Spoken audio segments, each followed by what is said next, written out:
qui dove il mare luccica e tira forte il vento, su una vecchia terrazza davanti al golfo di Sorrento.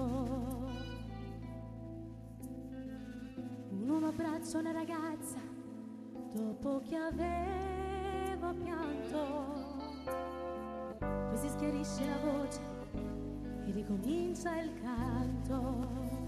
Te voglio bene.